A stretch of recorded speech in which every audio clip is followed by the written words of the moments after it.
I want to start an online business. Do I have to write a detailed plan or just start the business and go? Always, please write a plan, because failing to plan is planning to fail. And most people don't write a business plan before they start a company. And it's deadly because it's one of the most important decisions you'll make in your life. And what happens is if you don't plan accordingly, it can destroy your personal life, your health, your wealth, of course, and much, much more. And so write a thorough business plan first. In my MBA degree program, I actually teach you how to write a business plan from scratch as well.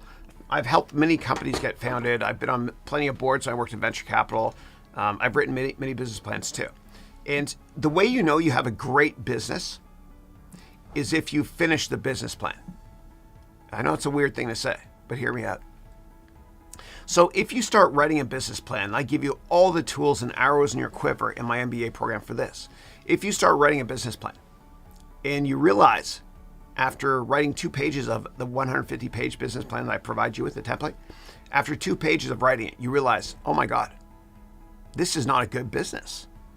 I mean, the size of the market I'm trying to address is tiny, or whatever other reasons you realize it's not a good business. Then you stop writing it, of course.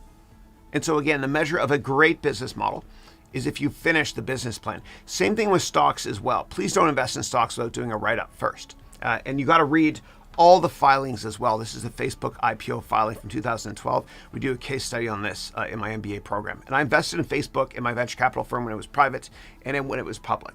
So everything I teach you based on due diligence is based on my work experience at Goldman Sachs, in the hedge fund industry, venture capital, etc.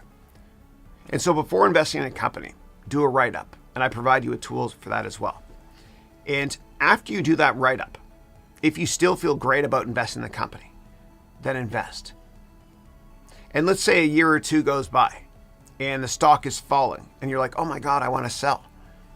Well, what you do is you go back to that 1-pager you wrote on that stock from 1 or 2 years ago and you look at it and you read it.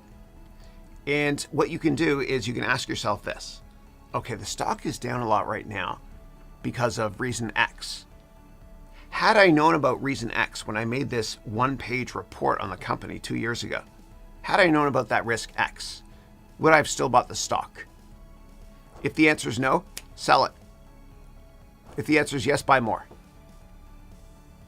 Because market psychology dictates what a lot of people do, and it's deadly. The whole FOMO movement, fear of missing out. And so Warren Buffett once said, the New York Stock Exchange is the only store in the world where consumers sell stuff when it goes on sale. So always do your own research. Don't rely on me or anybody to tell you what stocks to buy. I humbly teach you how to fish instead of providing you with a fish.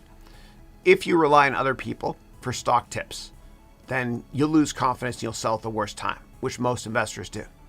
The bottom line is be a contrarian and watch your net worth take off.